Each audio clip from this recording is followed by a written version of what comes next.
Family helps family, parents countered when I refused to give them my son's college fund. The next day, I received a call from my bank about attempted fraud. The sound of champagne glasses clinking should have been joyful. It wasn't. I watched my son Noah's face fall as my father's words hung in the air, those words that changed everything, those words that revealed who my parents truly were. "We've decided the college fund will go to your cousin Tyler instead," my father announced casually, as if discussing nothing more important than the weather. "He needs it more." Noah's graduation dinner, his celebration, the culmination of 4 years of sleepless nights, academic excellence, and dreams of university, all shattered with a single sentence. My chest tightened, my vision narrowed to my son's devastated expression, 18 years old, just a boy still, his future dangling by threads my parents seemed eager to cut, but my husband Daniel touched my hand under the table, a gentle squeeze, a silent message. "Actually," Daniel said, his voice steady despite the fury I knew was building inside him, "we've already moved Noah's college fund to a new account. Last month." The sudden silence felt electric, dangerous. My mother's perfectly lined lips parted in shock. My father's face turned an alarming shade of red. "You did what?" he demanded, setting down his wine glass with enough force to slosh liquid onto the pristine white tablecloth. "We moved it," I repeated, finding my voice. "We had a feeling something like this might happen." The truth was, we'd suspected for months. Little comments, pointed questions about the account details, my mother's sudden interest in Tyler's college prospects despite his mediocre grades and disciplinary issues. "That money was meant for family," my mother hissed. "Noah is family," I countered. "Tyler has had it rough," my father insisted. "His father left, his mother works 2 jobs, Noah has advantages." "Noah has us." Parents who saved for his education instead of buying luxury cars and taking Mediterranean cruises every summer. Parents who prioritized his future over appearances. The restaurant suddenly felt suffocating, too bright, too public for this family implosion. Noah pushed back his chair, his hands trembled slightly. "May I be excused?" he asked, his voice carefully controlled. I nodded, watched him walk away with shoulders squared against a betrayal he couldn't possibly have anticipated. The argument that followed was ugly. Accusations of selfishness and entitlement flung across appetizers that grew cold, my parents dismissing Noah's future as if it were inconsequential. "Noah earned that money," Daniel said quietly, dangerously. "Every penny was set aside by us, not you," my mother scoffed. "Don't you remember the $2,000 we contributed when he was born?" $2,000, against the nearly $150,000 we'd saved. A drop in the bucket they now claimed entitled them to redirect the entire ocean. We left before the main course arrived, paid the bill, drove home in a silence punctuated only by my occasional sobs, if only it had ended there. The calls began the next morning, my mother's voice honey-sweet with concern, wondering if we'd calmed down yet, if we were ready to be reasonable. "Noah doesn't need all that money," she insisted. "You're being selfish, Tyler has nothing." My hands trembled as I held the phone. "It's Noah's money, we saved it for him." "Family helps family," she countered. "Your father and I have always taught you that." The guilt trips intensified. Daily calls, text messages, emails filled with thinly veiled accusations. "You always were the difficult one. I guess we raised you to be selfish after all." Tyler cried when we told him. "Is that what you wanted?" Each message a dagger, each call leaving me drained and doubting. Had I somehow missed the lesson that family meant sacrificing my child's future for my cousin's son? Then came the flying monkeys, aunts, uncles, family friends suddenly deeply invested in my parenting decisions. "Your mother's heartbroken," my aunt said during an unexpected visit. "Surely you can compromise, maybe split the money." My cousin texted, "You always got everything growing up. Tyler deserves this one thing." Even our neighbor, who'd known my parents for decades, stopped me outside the grocery store. "Sometimes we need to consider others before ourselves, dear." The pressure built, crushing, suffocating, every interaction leaving me more uncertain, more off balance. Daniel remained my anchor. "They're manipulating you," he reminded me each night. "Noah worked for this, he earned it, don't let them make you doubt that." But the doubt crept in anyway, slithering through cracks in my confidence. Maybe I was being selfish, maybe family did mean sacrifice. 3 weeks after the graduation dinner, my father changed tactics. The guilt transformed into honeyed promises. "We've been thinking," he said over coffee at the local diner. "What if we contribute to Noah's fund too? Add another 5,000, then you could give half to Tyler. Everyone wins." The offer felt like progress, like compromise. I almost said yes, but something in his expression stopped me, a calculating look I'd seen before but never fully acknowledged. "I need to discuss it with Daniel," I said instead. His smile tightened. "Your husband doesn't control you, does he?" Another manipulation, another attempt to divide and conquer. I left the diner with coffee untouched, heart racing, something fundamental shifting in my understanding of who my parents truly were. Daniel and I agreed to stand firm. The money would stay with Noah, all of it. That's when the mask dropped completely.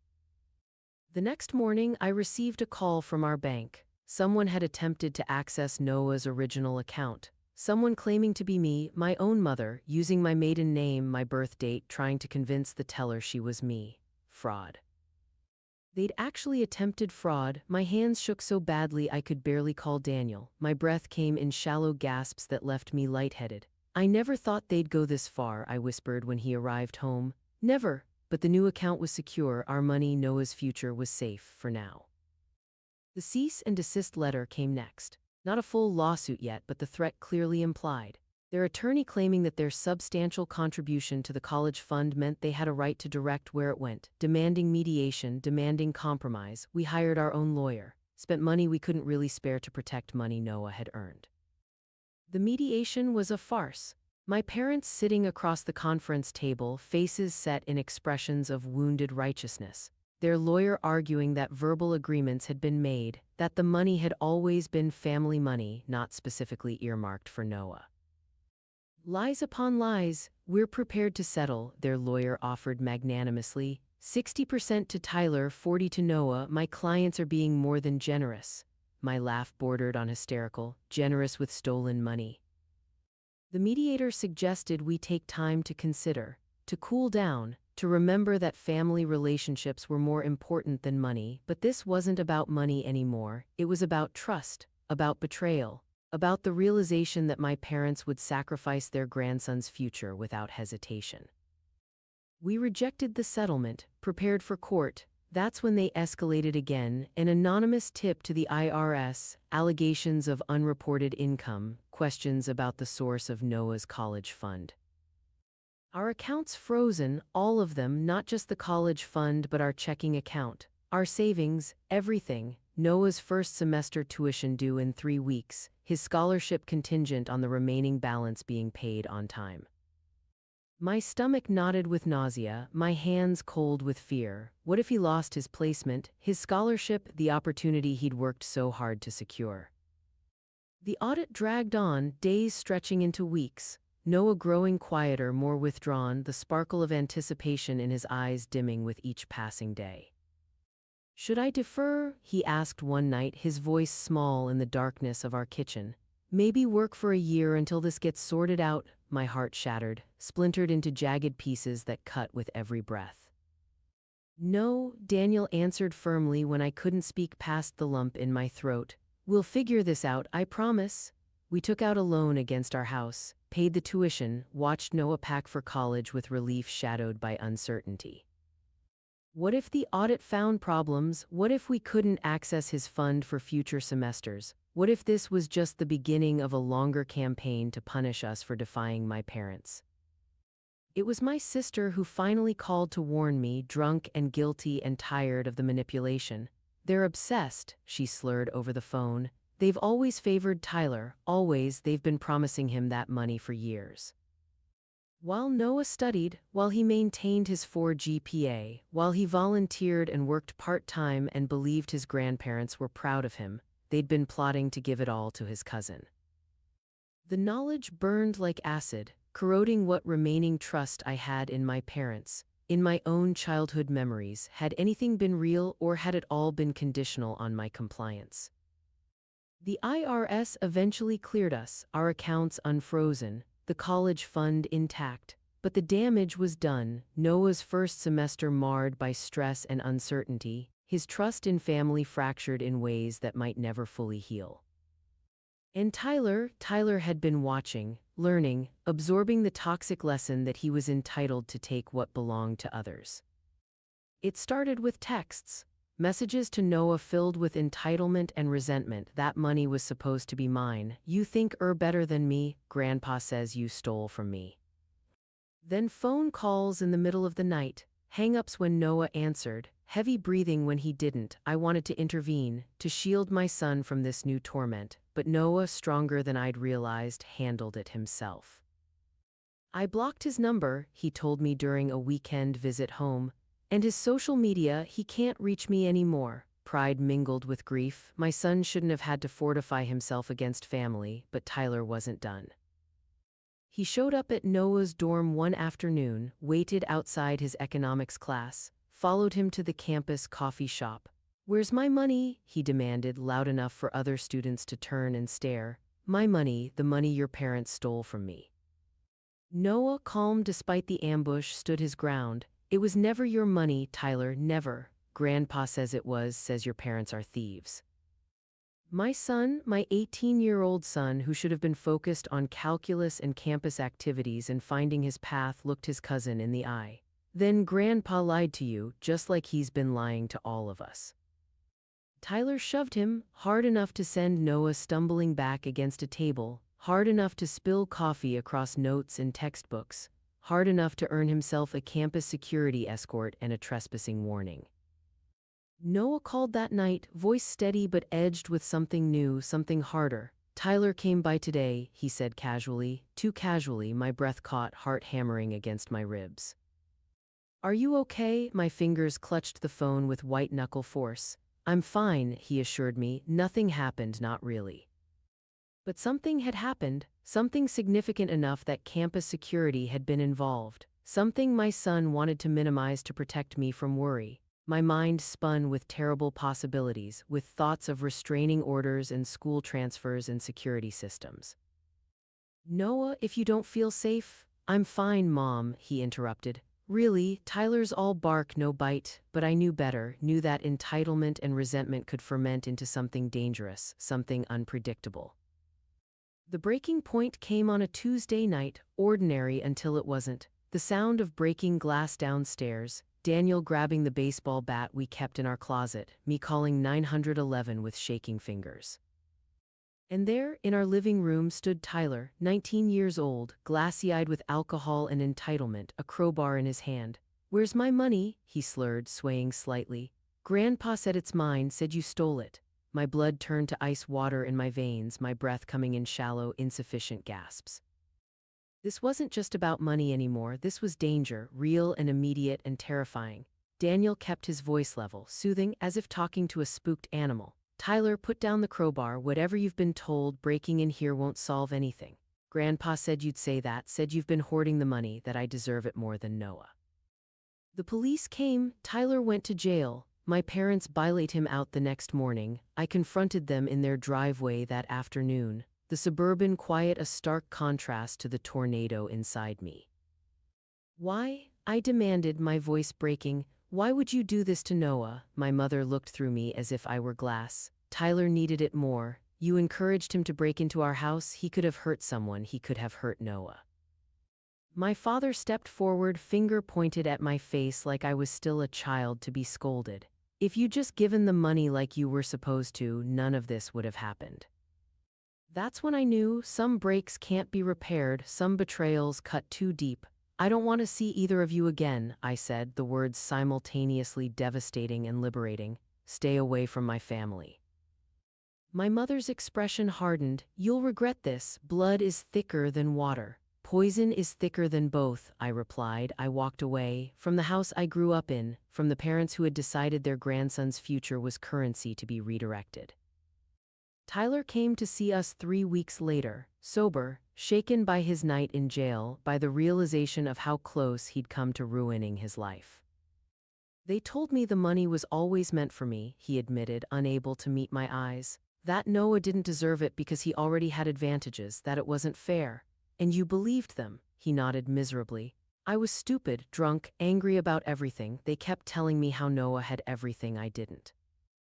I felt a flicker of pity beneath my anger. Tyler had been manipulated too, a pawn in whatever twisted game my parents were playing. "I'm sorry," he whispered, "really sorry."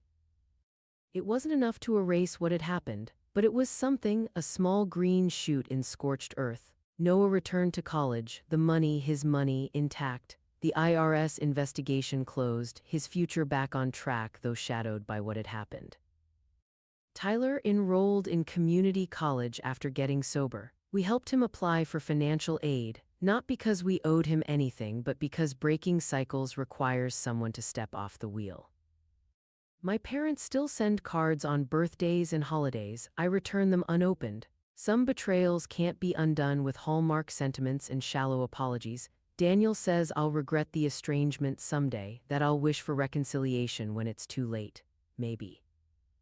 But I don't regret protecting my son, don't regret showing him that family isn't about blood, it's about choice, about who earns the right to be in your life. Sometimes the greatest inheritance we can give our children is the willingness to break patterns, to say this stops here, this damage will not continue.